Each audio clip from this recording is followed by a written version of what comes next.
Hello students, welcome to my new video. Today we will discuss Birch reduction. आप सबको नाम मालूम होगा Birch reduction का। तो एक रिएक्शन यहाँ पे सामने लिखी हुई है, देखिए एक एरोमेटिक कंपाउंड दिया हुआ है बेंजीन। अगर बेंजीन में उसके बाद आप देखेंगे लिक्विड एल आई लिखा हुआ, देखिए L I in liquid NH3 लिखा हुआ है, ठीक है ना। तो और एल्कोहल दिया हुआ है। एल आई की जगह पर कभी कभी आपको दिया होगा सोडियम, कभी दिया होगा पोटेशियम, ठीक है ना।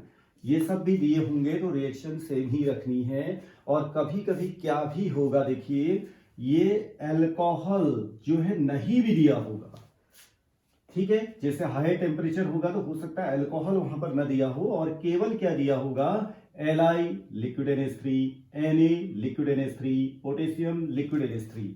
तो रिएक्शन सेम ही रखनी है, ठीक है। तो यहाँ पे जो प्रोडक्ट बनते हैं वो प्रोडक्ट बनता है आपका 1,4, चाहे आप 1 इसको ले लो, 4 इसको ले लो, 1 इसको ले लो, 4 इसको ले लो, 1 इसको ले लो, 4। देखो कहीं पर भी नंबरिंग आप शुरू करिए, क्योंकि ये आपका क्या है, एक तरह से पूरे में सिमेट्री है, पहले से ऑलरेडी सब्सटीट्यूटेड। कोई भी ग्रुप अवेलेबल नहीं है तो आप नंबरिंग यहां से करें या यहां से करें, कहीं से भी आप नंबरिंग कर सकते हैं। जैसे मैंने नंबरिंग यहां से 1 किया तो 1 2 3 4 ये आया, तो ये दोनों 1,4 पोजीशन इसको बोलेंगे। यहां से किया तो 1,4 पोजीशन ये है, ठीक हो गया ना। कहीं से भी आप नंबरिंग कीजिए तो 1,4 पोजीशन पे क्या हो जाता है, आपका डाईहाइड्रो कंपाउंड बन जाएगा। यानी कि 1 पोजीशन पे भी हाइड्रोजन ऐड हो जाएगा और 4 पोजीशन पे भी हाइड्रोजन ऐड हो जाएगा, क्योंकि ये रिडक्शन आपने लिखा हुआ है तो हाइड्रोजन को ऐड करना है 1 और 4 पर। तो यहाँ पे हम एक इसका प्रोडक्ट बना देते हैं 1 और 4 में। देखिए 1 और 4 में ये बनाया, इसको 1 इसको 4 ही मान लेते हैं, ठीक है। तो ये डबल बॉन्ड यहां तो बनेंगे साइड में, ओके, साइड में डबल बॉन्ड बने रहेंगे। यहां पर क्या होगा, एक हाइड्रोजन तो पहले से होता है, यहां पर एक हाइड्रोजन पहले से होगा, एक हाइड्रोजन और लग जाएगा, एक हाइड्रोजन पहले से होगा, एक हाइड्रोजन ये और लग जाएगा। इस तरह का जो है हमारा क्या बन जाता है, डाई सब्स्टिट्यूटेड। यहां पर भी हाइड्रोजन लग जाएगा, यहां पर भी हाइड्रोजन लग जाएगा 1 पे। और अगर ये 1 है तो 2 3 4, इट मींस 1,4 डाईहाइड्रो एक कंपाउंड बनेगा।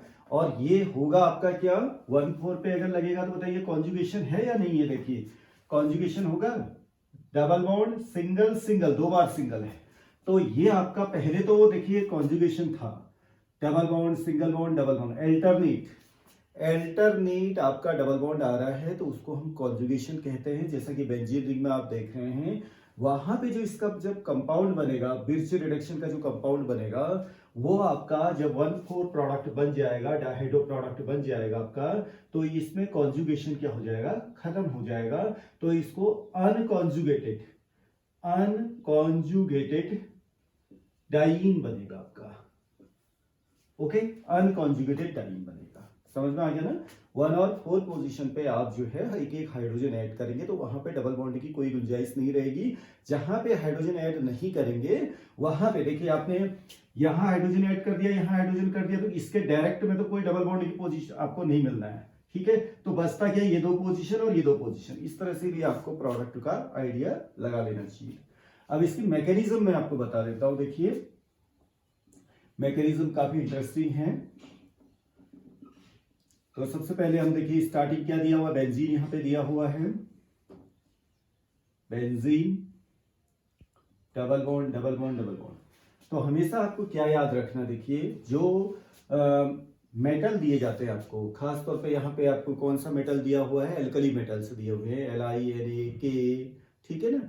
तो इन सब की प्रॉपर्टी क्या होती है, इलेक्ट्रॉन डोनेट करने की। वैसे भी आपको मालूम है कि मेटल जो है इलेक्ट्रॉन डोनर होते हैं, ठीक है, और नॉन मेटल क्या होते हैं, इलेक्ट्रॉन एक्सेप्टर होते हैं। जो इलेक्ट्रॉन डोनर होते हैं वो क्या करते हैं, किसी दूसरे का क्या कर सकते हैं, बोलिए, किसी दूसरे को अगर इलेक्ट्रॉन देंगे तो उसका क्या करेंगे, रिडक्शन करेंगे। तो इट मींस ये रिड्यूसिंग एजेंट की तरह काम करेंगे। इसलिए रिडक्शन में जहां कहीं भी मेटल दिया जाएगा आपको समझ लीजिए वो रिड्यूसिंग एजेंट की तरह काम कर रहा है और रिड्यूसिंग प्रोडक्ट आपको वहां पर बनाना है, इतना आपको ध्यान में रखना है। तो यहां पे होगा क्या, देखिए अब Na या Li या K इसको लिक्विड NH3 में रखा हुआ है, वहां पे दिया हुआ है। तो ये जो लेट में Li ले लेता हूं, देखिए Li क्या करेगा, जो भी इसकी प्रॉपर्टी होती है, देखिए मेटल की प्रॉपर्टी क्या है, इलेक्ट्रॉन डोनर, ठीक है ना। जो सबसे फोरमोस्ट प्रॉपर्टी जो होती है किसी भी सब्सटेंस की या किसी भी मेटल नॉन मेटल की, वो सबसे पहले आपको ध्यान में रखना है कि मेटल की टेंडेंसी होती है इलेक्ट्रॉन डोनर। तो ये इलेक्ट्रॉन डोनेट करेगा, तो कितने इलेक्ट्रॉन डोनेट करेगा, आउटर मोस्ट में कितने इलेक्ट्रॉन है, एक ही इलेक्ट्रॉन है उसके आउटर मोस्ट में, ठीक है ना। जितने भी आपके एल्कली मेटल्स हैं, Li, Na, K, Rb, Cs, Fr, all these have only one electron in its outermost orbit. That's why they can have a tendency to donate one electron. Okay? तो एक इलेक्ट्रॉन डोनेट करेगा तो यहां पर आ जाएगा positive charge, और यहां पर से एक इलेक्ट्रॉन डोनेट किया तो मैंने ऐसे लिख दिया इसको, देखो -E नेगेटिव। माइनस क्यों लगाया, मैंने ये कहा कि इलेक्ट्रॉन बाहर किया, E और ऊपर नेगेटिव क्यों लगाया, क्योंकि इलेक्ट्रॉन में नेगेटिव चार्ज होता है, ठीक है ना। जो Li इलेक्ट्रॉन डोनेट करेगा वो किसको देगा, ये सबस्ट्रेट को देगा, ठीक है ना। तो सबस्ट्रेट को देगा, देखो एक ही इलेक्ट्रॉन देगा, ओके, एक इलेक्ट्रॉन देगा। इसको मैं ऐसे लिख देता हूं, देखो ये एक इलेक्ट्रॉन दिया, ध्यान से देखिए, काफी इंटरेस्टिंग मैकेनिज्म है। एक इलेक्ट्रॉन जब ये इसके पास आएगा तो समझ लीजिए कि वो एक इलेक्ट्रॉन वहां उस ऑर्बिटल में ऐड होगा जहां पर एक इलेक्ट्रॉन होगा। इट मींस एक ऑर्बिटल में कितने इलेक्ट्रॉन होते हैं, 2 इलेक्ट्रॉन होते हैं। जैसे एस ऑर्बिटल में 2 इलेक्ट्रॉन, पी के 3 ऑर्बिटल है, px, py, pz, सब में 2-2 इलेक्ट्रॉन, ठीक है ना। हम ये नहीं कह रहे कि टोटल p ऑर्बिटल, पूरे p ऑर्बिटल्स में तो कितने इलेक्ट्रॉन होंगे, टोटल 6 होंगे, लेकिन p ऑर्बिटल के जो 3 पार्ट हैं आपके px, py, pz is containing 2-2 electrons, okay. तो ये जो एक इलेक्ट्रॉन है ये इसमें वहां पे ऐड होगा जहां पर अकेला एक इलेक्ट्रॉन है, लेकिन अभी तो कुछ भी नहीं है, अभी तो पूरा स्टेबल कंपाउंड है। तो जितने भी ऑर्बिटल अभी हैं यहाँ पे, सभी में कितने इलेक्ट्रॉन होंगे, 2-2 इलेक्ट्रॉन होंगे। इसीलिए अभी तो कुछ भी ये ऐड नहीं कर पाएगा, लेकिन ये अपने को यहाँ ऐड करने के लिए क्या करेगा, किसी पाई बॉन्ड को, किसी भी पाई बॉन्ड को, बिकॉज ऑल आर इक्विवेलेंट, अभी सब बराबर है। क्योंकि पहले से सब्स्टिट्यूटेड भी होता तो एक सेलेक्टिविटी होती, पहले से कोई सब्स्टिट्यूशन भी इसमें नहीं किया गया है, कोई भी ग्रुप पहले से नहीं लगा हुआ है। आप इसको तोड़िए, इसको तोड़िए, इसको तोड़िए, किसी को भी तोड़ लीजिए, ठीक है ना। लेट मैं यहां से स्टार्ट कर देता हूं। यहां पे इस पाई बॉन्ड को आपने क्या करना है, होमोलिटिकली ब्रेक करना है। क्यों, ये डॉट आया है, देखिए एक अकेला इलेक्ट्रॉन आया है। फ्री रेडिकल किस पे बनते हैं, वैसे भी आपको मालूम है कि फ्री रेडिकल किस में बनते हैं, होमोलिटिक फिजन में बनते हैं, होमोलिसिस इसको आप बोलते हैं, ठीक है ना। अब ये एक इलेक्ट्रॉन यहाँ आया, एक इलेक्ट्रॉन यहाँ आया, ठीक है ना। अब ये दोनों, इस ऑर्बिटल के पास में भी एक इलेक्ट्रॉन आया, इस ऑर्बिटल के पास, वो कौन सा ऑर्बिटल होगा, p ऑर्बिटल होगा, क्योंकि ये जो पाई बॉन्ड बना हुआ है किससे बना हुआ है, p ओवरलैपिंग से बना है। जो ये पाई बॉन्ड है ये कौन सा पाई बॉन्ड है, p पाई, यानी कि इस कार्बन का भी p ऑर्बिटल है, इस कार्बन का भी p ऑर्बिटल है, ठीक है ना। जैसे ये आपका पाई बॉन्ड टूटता है तो ये वाला जो इलेक्ट्रॉन आया वापस इसके p ऑर्बिटल में आया, और जो यहाँ आया जो इस कार्बन के p ऑर्बिटल में, तो ये किसी के पास भी जाके जुड़ जाएगा, चाहे इसके पास में जाए या इसके पास में जाए। पहले से कोई सब्स्टिट्यूएंट नहीं है, इसलिए हम ये बोल रहे हैं, ठीक है ना। ये डॉट लेट में यहां लगा देता हूं, देखिएगा ये आ गया। और ये डबल बॉन्ड जो पहले से हैं वो अपनी जगह बने हैं। यहाँ पे ये इधर आया, एक डॉट यहाँ लगा दिया, हाइड्रोजन पहले से होता है यहाँ पर, ये आपको पता ही है, एक हाइड्रोजन पहले से है। ये यहाँ आया, ये यहाँ पे मैं लगा दे रहा हूँ, और ये वाला इलेक्ट्रॉन भी इससे जोड़ दे रहे हैं। तो जो ये एक्स्ट्रा इलेक्ट्रॉन आया उसकी वजह से यहाँ पर क्या चार्ज आ गया, नेगेटिव। ओके, दोबारा से आप देखिए, ये डॉट यहाँ पे आया, ये तो इधर आया, एक डॉट बना दिया, ये डॉट यानी कि एक इलेक्ट्रॉन यहाँ आया, ये वाला इलेक्ट्रॉन इससे जोड़ दिया एक्स्ट्रा, तो उसकी वजह से नेगेटिव आ गया। तो ये जो है देखिए इसमें ये रेडिकल भी है, ये रेडिकल हो गया, ये एनाइन भी है, तो that's why this is called radical A9. Radical A9 part हो गया है, रेडिकल भी है इसमें, radical A9, radical A9. Okay, तो ये रेडिकल एनाइन कंपाउंड हो गया। अब ये जो रेडिकल एनाइन है इसके रेजोनेंस बनते हैं, रेजोनेंस स्टेबलाइज्ड भी होता है। देखिए इसके रेजोनेंस बना देते हैं पहले। तो रेजोनेंस कैसे बनेंगे, इसको मैं यहाँ पे देख लेता हूँ। देखिए कैसे, जो ये आपका 2 इलेक्ट्रॉन यहाँ पे दिखाई दे रहे हैं, लोन पेयर एक दिखाई दे रहे हैं, या चार्ज दिखाई दे रहा है आपको, ये चार्ज क्या करेगा, डिलोकलाइज करेगा। देखिए चार्ज को डिलोकलाइज करना कैसे है, देखिए यहां से आपने शुरू किया और मिड में छोड़ दिया, देखिए इस बॉन्ड के मिड में, ठीक है ना, आपको किनारे नहीं छोड़ना है, एरो नोटेशन बिल्कुल सही होने चाहिए। अगर आपके एरो गलत हो रहे हैं तो समझ लीजिए कि आपकी मैकेनिज्म रॉन्ग भी मानी जा सकती है। तो एरो यहां से शुरू किया, आपने मिड में छोड़ा, तो इट मींस ये दो इलेक्ट्रॉन यहाँ पर डबल बॉन्ड बनाएंगे साइमल्टेनियसली। ये वाला जो पाई बॉन्ड है देखिए, ये पाई बॉन्ड नेक्स्ट कार्बन में शिफ्ट करेगा। तो इस तरीके से इसकी एक रेजोनेंस यहाँ पे थोड़ा सा डाउन में बना दे रहा हूं, देखिए यहाँ पे ये बनेगा आपका, यहाँ पे दो इलेक्ट्रॉन आ गए नेगेटिव, ओके, ये दो इलेक्ट्रॉन यहाँ पे डबल बॉन्ड हो गया, और यहाँ पे डबल बॉन्ड पहले से है, यहाँ हाइड्रोजन पहले से है और रेडिकल लगा हुआ है। This is the resonating form of this one, first one, ठीक है, ये फर्स्ट है और ये सेकेंड बन गया। अब इसका थर्ड और बन सकता है, क्यों, ये चार्ज यहाँ डिलोकलाइज होगा, ये यहाँ पे डबल बॉन्ड आ जाएगा और ये साइमल्टेनियसली जो है आपका पाई बॉन्ड यानी कि पाई इलेक्ट्रॉन नेक्स्ट कार्बन में शिफ्ट होंगे। क्यों, क्योंकि देखिए इलेक्ट्रॉन इलेक्ट्रॉन में रिपल्सन होगा तो नेक्स्ट पे शिफ्ट करेगा। ओके, तो ये आ गया आपका नेक्स्ट, इस तरीके से एक और रेजोनेटिंग स्ट्रक्चर यहां पर फॉर्म किया। तो इलेक्ट्रॉन नेगेटिव, हाइड्रोजन डॉट, और यहां पे आपका डबल बॉन्ड है। ये सभी all these three are, this one third resonating form, ये तीसरी रेजोनेटिंग फॉर्म भी बना दी हमने। ये तीनों जो है रेडिकल एनाइन है।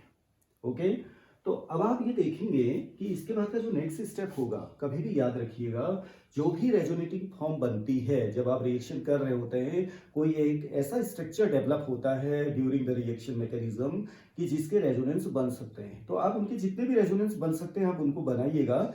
देन आप उन रेजोनेटिंग स्ट्रक्चर्स में जो सबसे स्टेबल फॉर्म है उसको लेकर के आप आगे बढ़ेंगे।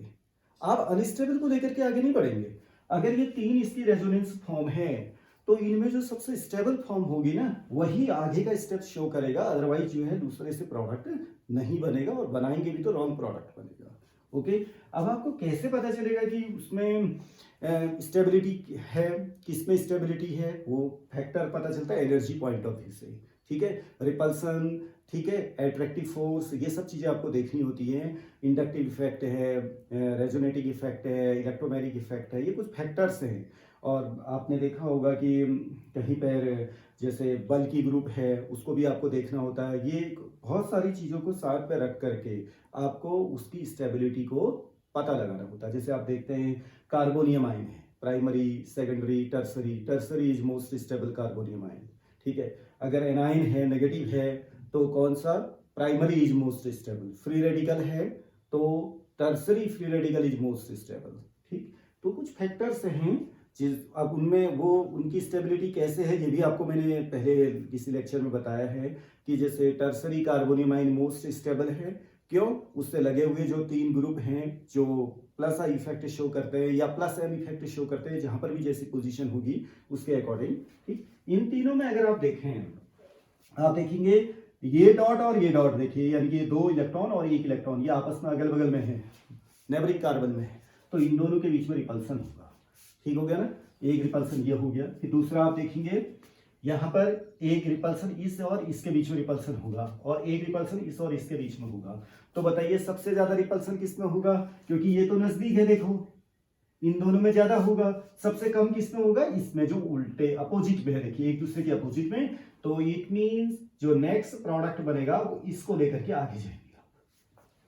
ओके, मोस्ट स्टेबल जो है ये है stable resonating form. Okay, that's why इसी से हम प्रोडक्ट को आगे लेके जाएंगे। अब आगे क्या होगा, देखिए इसमें अल्कोहल दिया हुआ है। अल्कोहल, ये जो रिएक्शन होगी ये अल्कोहल में, कम टेम्परेचर में तो ये अल्कोहल में होगा, लेकिन बड़ा टेम्परेचर को बढ़ा देते हैं, इंक्रीज कर देते हैं, तो आप केवल लिक्विड NH3 को लेकर के भी रिएक्शन कर सकते हो, उसमें अल्कोहल की जरूरत नहीं पड़ेगी, अल्कोहल की जरूरत आपको नहीं पड़ेगी, ठीक है ना। तो इसके बाद जो है आपको क्या करना है, यहाँ पे इसमें C2H5OH जो है आपका क्या लेके चला जाएगा, ये H यहाँ आ जाएगा, तो आपको मिल जाएगा इस तरह का C2H5OH में ये आ गया H डॉट डबल बॉन्ड ये H और यहाँ पर ये H, यानी कि इस H को आपने किसको दे देना है, यहाँ पे दे देना है, ठीक है ना। ये हो गया। बाकी C2H5O नेगेटिव जो बना वो Li Li पॉजिटिव से मिल करके C2H5 OLi बन जाएगा। अब नेक्स्ट में क्या होगा, ये जो एक डॉट है Li जो है, अगेन ये प्रोसेस रिपीट होगी। देखिए Li से Li प्लस बनना है, एक इलेक्ट्रॉन जो है यहाँ पर से आउट होगा, वो एक इलेक्ट्रॉन यानी कि डॉट किसके पास चला जाएगा, इसके पास चला जाएगा, तो यहाँ पे बन जाएगा इस तरह से आपका आ गया डबल बॉन्ड, ये यहाँ पे दो डॉट हो जाएंगे, अब नेगेटिव आ जाएगा, ठीक है, एक्स्ट्रा इलेक्ट्रॉन आ गया, बाकी यहाँ HH है। अब अगेन देखिए number 1 process, number 2 process, number 3 process, 3 equivalent to 1, ठीक है। अब 4th को जो है सेकंड के जैसा करना है आपने, C2H5OH यहाँ पे लेना है, ओके। फिर ये H किसके पास आ जाएगा बोलो, यहाँ पे आ जाएगा, तो आपका जो प्रोडक्ट बनेगा वो इस तरीके से एक प्रोडक्ट और बन जाएगा। यहाँ पर डबल बॉन्ड, यहाँ पे ये आ गया। देखिए नंबर 1 पोजीशन, नंबर 4 पोजीशन पे क्या लगा है आपका, हाइड्रोजन ऐड हो गया। दिस इज 1,4 एडिशन, यानी कि 1,4 डाइहाइड्रो प्रोडक्ट बन गया, ठीक है ना। 1,4 एडिशन होगा, ये समझ लीजिए कि 1,4 एडिशन यहाँ पर होगा, बाकी जगह पर आपको एडिशन नहीं करना है। तो इस तरह का ये प्रोडक्ट डेवलप हो गया, ठीक है ना। तो स्टेप 1 आपको केवल याद रखना, देखिए याद करने के लिए मैं बता दूं, स्टेप 1 और स्टेप 2 याद रखिए।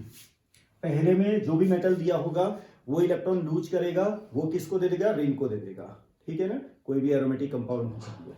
दूसरे में क्या होगा, जो भी वहां पर सॉल्वेंट दिया होगा, चाहे NH3 दिया है या अल्कोहल दिया, वहां से वो क्या ले लेगा, हाइड्रोजन ले लेगा। फिर 3rd और 4th step repetition of number 1 and number 2, दोनों के रिपीट करेंगे आप, तो उस तरह से आपका 1,4 डाइहाइड्रो प्रोडक्ट डेवलप हो जाएगा। तो आपको इस प्रोडक्ट को ध्यान में रखना है, डबल बॉन्ड आमने सामने होंगे और जो एडिशन होगा वो आमने सामने होगा। अब चाहे इसका कहीं पर ये दिया हो, देखिए ऐसे दिया होगा, ये भी सही है, ये और ये, ठीक है ना, ये और ये सामने हाइड्रोजन ऐड होंगे, ये भी सही है। आपको ध्यान देना है कि ये पैरेलल, यहाँ पे डबल बॉन्ड होंगे तो यहाँ पे एडिशन होगा, ओके। कहीं पर भी इस तरह से तुरंत आपको एनालाइज करना है प्रोडक्ट को, तो आमने सामने हाइड्रोजन ऐड होंगे, आमने सामने क्या होगा, आपका डबल बॉन्ड होगा, ठीक है ना। तो इस तरीके से जो है आपको ये रिएक्शन कंप्लीट करनी है। तो इसमें एक मैं और दे देता हूं, लेट आपको अगर पहले से कहीं पे 2 तरह की रिएक्शन है, एक यहां पे लिखा हुआ है OCH3, ठीक है, OCH3 यानी कि मिथॉक्सी ग्रुप दिया हुआ है, और इसको मैं नेक्स्ट लेक्चर में जो है आपको इसके आंसर भी बताऊंगा। तो OCH3 दिया हुआ है और इस पे यहां लिखा हुआ है Na इन लिक्विड NH3 और C2H5OH, ऐसा लिखा हुआ है, इसका प्रोडक्ट बनना है एक, ठीक है ना। दूसरा जो है एक रिएक्शन और मैं यहां पर दे रहा हूं, देखिए एक रिएक्शन ये है, आपको दिया हुआ है बेंजोइक एसिड, ठीक है, बेंजोइक एसिड है, ठीक है।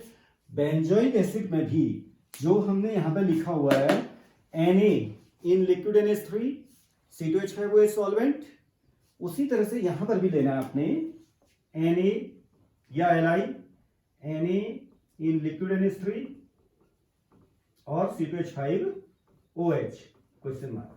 ये दोनों क्वेश्चनों को जो है आपने सॉल्व करना है। देखिए बहुत ही इंटरेस्टिंग है। यहाँ पे आपको क्या ध्यान में रखना है, देखिए ग्रुप लगे हुए पहले से, ऑलरेडी सब्स्टिट्यूटेड ग्रुप लगे हुए, यहाँ पर कोई ग्रुप नहीं था।